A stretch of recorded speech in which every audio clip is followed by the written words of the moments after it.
하느님은 우리를 포기하지 않으십니다. 아니, 포기할 수 없으십니다. 왜냐하면 그분은 사랑 자체시기 때문이죠. 포기하는 것은 우리지 그분이 아니라는 것을 분명히 알아야 합니다. 내 죄가 아무리 크고 그분 앞에 자격이 없다고 할지라도 하느님은 우리를 버리지 않으십니다. 심판이라는 것은 다른 것이 아니라 하느님 안에 머물지 못하는 거죠. 그분은 언제라도 우리를 초대하시지만 우리가 그분 안에 머물지를 않습니다. 그렇기 때문에 하느님의 은총을 받을 수 없는 것이죠. 세상을 살아가면서 어떻게 세상을 바라보느냐에 따라서 인생은 달라지게 되어 있습니다. 우리는 뭔가를 추구하면서 시간을 맞바꾸는 것이죠. 돈을 추구하는 사람이나 명예를 추구하는 사람이나 시간을 내주어야 합니다. 무엇을 하든 시간은 흐른다는 거죠. 그렇기 때문에 가장 중요하게 봐야 될 것은 바로 시간입니다. 이렇게 시간이 흐르면 어디에 도착하는지 이것을 알지 못하면 우리는 현명하게 살아갈 수 없는 것이죠. 보통 말하죠. 영원한 생명을 추구합니다. 우리 신앙인들은 영원한 생명을 바라봅니다. 그런데 어떤 사람들은 말해요. 야, 죽은 다음에 영원한 생명이 있는지 없는지 모르겠지만 그것이 있겠소? 그러니 세상에 충실해야지 라고 말합니다. 그런데 영원한 생명을 향하지 않는 사람이 과연 세상을 충실히 살아갈 수 있을까요?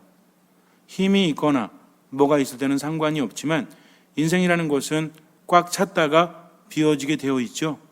그렇기 때문에 시간을 제대로 활용하지 않으면 젊을 때까지는 그냥저냥 살아갈지 몰라요. 그러나 나이가 들면서, 아니 요즘에는요, 젊은 사람들도 우울하게 살아갈지도 모릅니다. 삶이라는 것은 어쩔 수 없이 시간의 흐름에 따라서 비워지기 때문이죠. 그래서 세상 모든 것들은 모두 사라지게 되어 있다는 것을 아는 상태에서 영원한 것을 바라봐야 합니다. 길을 갈 때도 마찬가지죠. 목적지를 알고 목적지를 보고 가는 사람은 길을 잃지 않지만 목적지가 어딘지 모르는 사람은 길을 잃을 수밖에 없죠. 우리가 길을 갈 때 예를 들어서 오르막길이 있거나 내리막길이 양 갈래가 있다면 올라가야 됩니까? 내려가야 됩니까? 질문이에요. 가다가 길이 두 갈래가 나왔는데 하나는 오르막길이에요. 하나는 내리막길입니다. 어디로 가야 되죠? 오르막길. 왜요? 모르죠. 목적지가 어디냐에 따라서 다르다는 겁니다. 무조건 고통스럽게만 살아간다고 해서 그 삶이 성공적인 것도 아니고 하늘나라에 갈 수 있는 것도 아니에요. 그렇다고 해서 무조건 편하게 산다고 해서 그것이 하늘나라에 가는 것도 아니라는 겁니다. 가끔 우리는 착각을 해요. 내 삶이 힘드니까 천국에 가겠지? 천만의 말씀, 만만의 콩떡이에요. 그럴 리가 없습니다.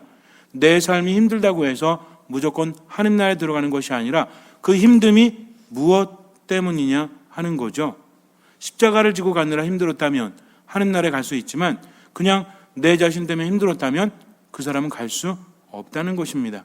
그렇기 때문에 오르막길이든 내리막길이든 뭐가 중요하다? 목적지가 중요하다는 거죠. 어디론가 가고 있는데 가서 물어요. 당신은 어디로 가십니까? 잘 모르겠는데요. 라고 하면 이런 사람을 우리는 전문 용어 두 글자로 뭐라고 부르죠? 등신이라고 부르죠. 등신. 왜? 길을 가는데 어디로 가는지도 모르고 가고 있다면 이 사람이야말로 참으로 어리석은 사람이라는 겁니다. 그러니까 어때요? 짜증내고 화내고 시기하고 질투하고 그러면서 내 길이 어디로 가는지를 모른다는 거죠. 불평하는 사람은 지금의 불평이 문제가 아니라 불평의 길은 어디로 이어집니까? 죽음으로 이어질 수밖에 없어요. 불평한다고 해서 하나님 나라를 배제하고 생각한다고 할지라도 불평하는 사람은 인간관계 안에서도 좋을 리가 없죠. 스스로는 좋아요? 불평하고 나면 기분 좋아집니까? 아우, 내가 그냥 행복한 게 하나도 없고 이것 때문에 아주 짜증나 죽겠어. 이것 때문에 힘들어 죽겠어. 자꾸 말하면 나는 기운이 납니까? 안 납니까? 안 난다는 거죠. 기운 나세요? 기운 나지 않아요. 그러면 시기하거나 질투하면 나는 좀 나아집니까? 어떤 사람 미워하고 증오하고 분노한다면 내 삶은 나아져요? 그렇지 않습니다. 파괴적인 그런 감정들은 우리를 죽음으로 이끈다는 거죠. 그런데도 그것을 깨닫지 못하고 자꾸만 그 길로 가면 됩니까? 안 됩니까? 안 된다는 거예요. 내가 하느님을 따르기 위해서 지는 십자가로 인한 고통은 나에게 행복을 주고 영원한 생명을 주지만 그저 내 감정이 폭발하고 이기적인 그런 삶 안에서 생겨나는 고통은 아무것도 주지 못한다는 거죠. 그래서 한번 생각해 봐야 돼요. 힘들게 살았는데 하나님 나라에 들어가지 못하면 얼마나 억울해요. 그러나 하나님 나라에 들어가는 사람은 세상도 힘들지 않습니다. 힘들어도 기쁨이 있고 즐거움이 있다는 거죠. 그래서 신앙인들은 길을 발견할 줄 아는 사람이요 볼 줄 아는 사람이라는 거죠. 이 길이 어디로 가는지 알지 못한다면 그 사람은 참된 신앙인이라고 말할 수 없어요. 목적지에 따라서 길은 달라지기 때문입니다. 그래서 내 인생에 지금 목적지가 어딘지, 나는 어디쯤에 있는지 다시 한번 생각해 봐야 합니다. 만약에 잘못 가고 있다면 어떻게 해야 돼요? 빨리 돌아서야 돼요. 나 여태까지 잘못 왔잖아 하면서 아무리 후회한다고 할지라도 뭐가 흘러요? 시간이 흐르게 되어 있다는 거죠. 그러니까 너무 멀리 왔다고 할지라도 어떻게 해야 됩니까? 돌아서 가면 돼요. 내가 온 길이 너무나 멀어서 가기 힘들다고 할지라도 하느님께서는 돌아선 사람에게 지름길을 알려주시기 때문입니다. 그것이 바로 믿음이에요. 나를 나보다 더 잘 아실 뿐만 아니라 나를 나보다 더 사랑하시기 때문입니다.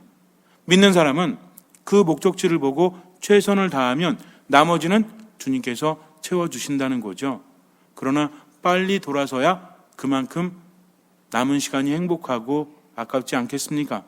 너무 늦게 돌아서면 스스로의 삶이 너무 힘들지 않겠습니까? 그래서 이왕이면 빨리 돌아서는 게 낫겠죠. 하느님의 길은 인간의 길과 다릅니다. 하느님의 생각은 인간의 생각과 다르다는 거죠. 우리는 현재를 살면서 눈에 보이는 대로 세상을 판단할 수밖에 없죠. 그렇지 않습니까? 제가 강아지하고 같이 산책을 하면서 가끔 어떤 행동을 하냐면 땅바닥에 이렇게 앉아보기도 하고 엎드려 봐요. 왜냐하면 제가 바라보는 것과 개가 바라보는 세상은 다르기 때문에 저는 이렇게 보이는 것도 얘는 보여요, 안 보여요? 얘는 잘 안 보여요. 왜냐하면 조금만 풀이 우거지거나 나무가 있어도 얘는 그 너머를 보지 못해요. 그러나 저는 바라볼 수 있죠? 왜? 어려운 문제인가요? 저는 두 발로 걷지만 걔는 네 발로 걷기 때문에 시야가 낮을 수밖에 없다는 겁니다. 이거를 역지사지해서 생각해 본다면 그러면 지금 내가 보는 것은 정확할까요? 여러분들 가끔 그런 거 보신 적 있으십니까? 항공사진, 비행기에서 이렇게 우리들 사는 거 보면 어때요? 길이 이렇게 나 있고 우리가 보는 것과 좀 다르죠? 그래서 위에서 볼 때는요, 되게 재밌는 게 뭐냐면 요즘에는 그 텔레비전을 통해서 다큐멘터리라든지 어떤 프로를 볼 때 드론 같은 거 있죠? 이게 위에서 보거나 이렇게 보면 길이 앞에서 볼 때하고 좀 다르죠? 훨씬 잘 보여요. 그런데 그 더 높이는 더 잘 보입니다. 시야가 어디에 있느냐에 따라서 달라질 수 있다는 거죠. 근데 우리는 어디만 바라보고 있어요? 눈앞에만 바라보고 있죠. 그래서 눈앞에 굽이진 곳이 있다면 그러면 우리는 어때요? 앞이 막혀 있구나 라고 생각을 합니다. 그런데 돌아가다 보면 그렇지 않다는 거죠. 그래서 우린 분명히 알아야 합니다. 세상이라는 것은 내가 보는 것이 전부가 아니라는 거죠.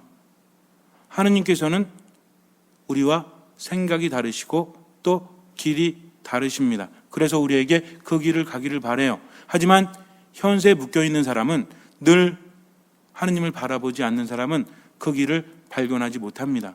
하느님께서 뭐라고 하셨어요? 그 길이 어디 있다고 그랬죠? 이사야서를 통해서 뭐라고 하십니까?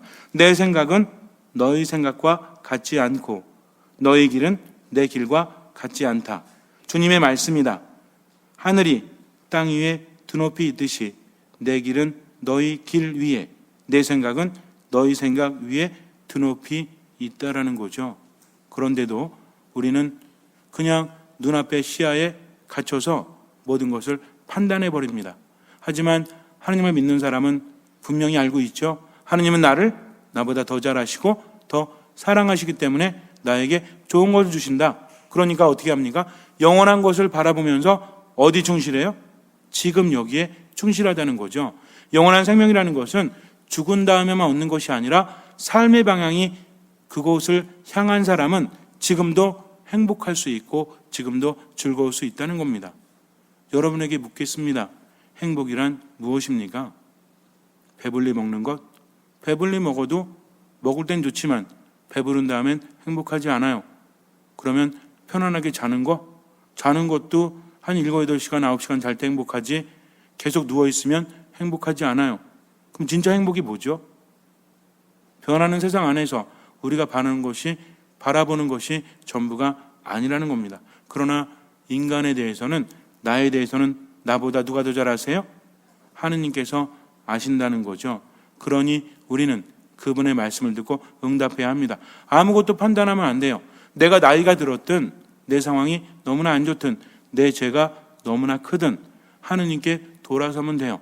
모든 것을 맡기면 됩니다. 그러나 맡기지 않은 사람, 판단하는 사람은 삶이 어때요? 불평 가득이죠. 뭐가 없습니까? 감사가 없어요.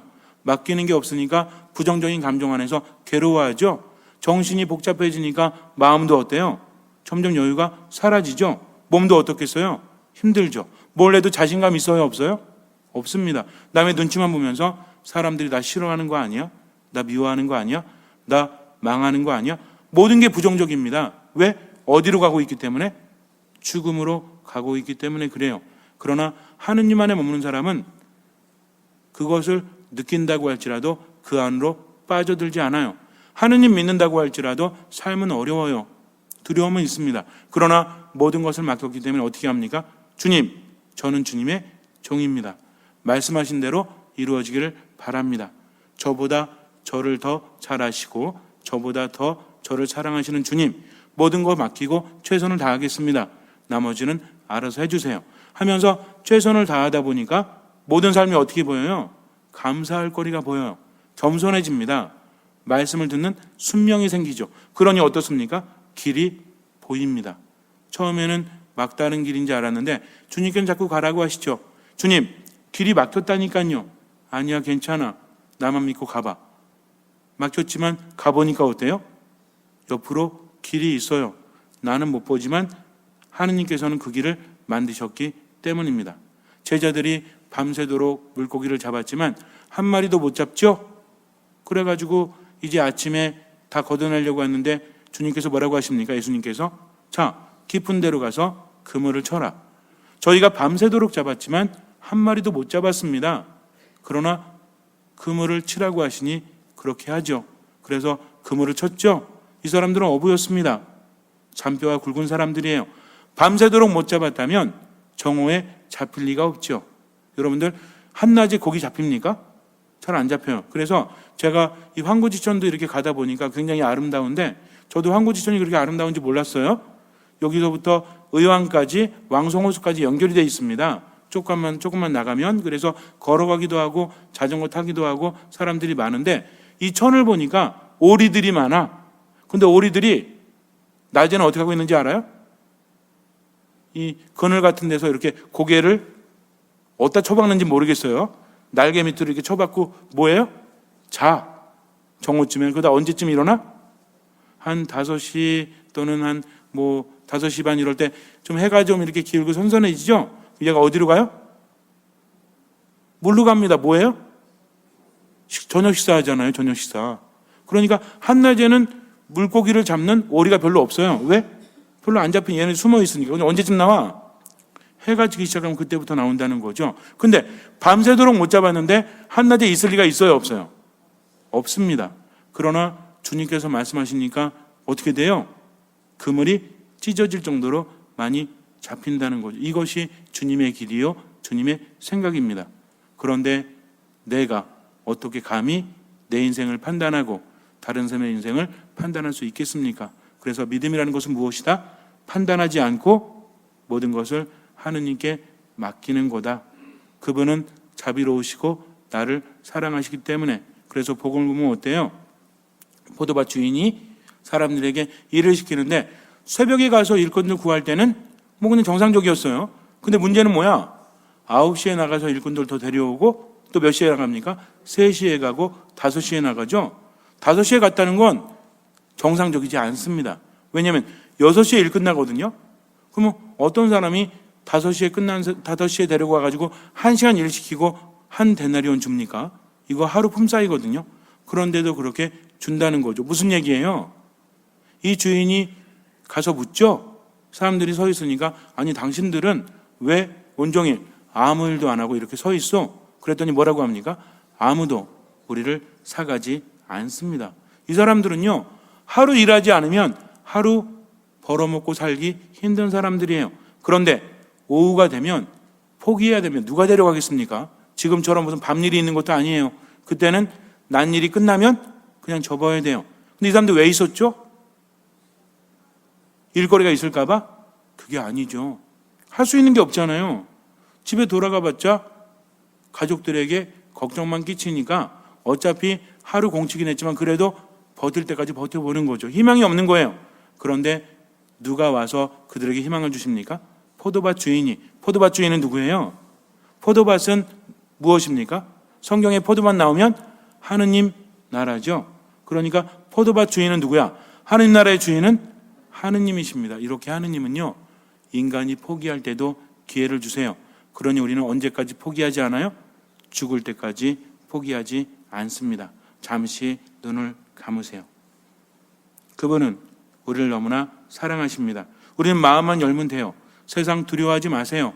걱정하지 마십시오. 지금 힘들면 잠깐 쉬면 돼요. 정말 너무나 필요해서 눕고 싶으면 한잠 자면 돼요. 배가 고프면 먹으면 돼요. 걱정이 되면 주님 안에 머물면 돼요. 걱정하지 마십시오. 두려워하지 마십시오. 내일 걱정은 내일이 하도록 맡기라고 주님께서는 말씀하십니다. 그러나 이 모든 것들은 주님과 함께 할 때 이루어지는 거죠. 세상을 살면서 흐르는 시간 속에서 하느님 안에 머무십시오. 주님께서는 그 믿음을 보시고 우리 삶에 놀라운 기적을 일으켜 주실 것입니다. 아멘.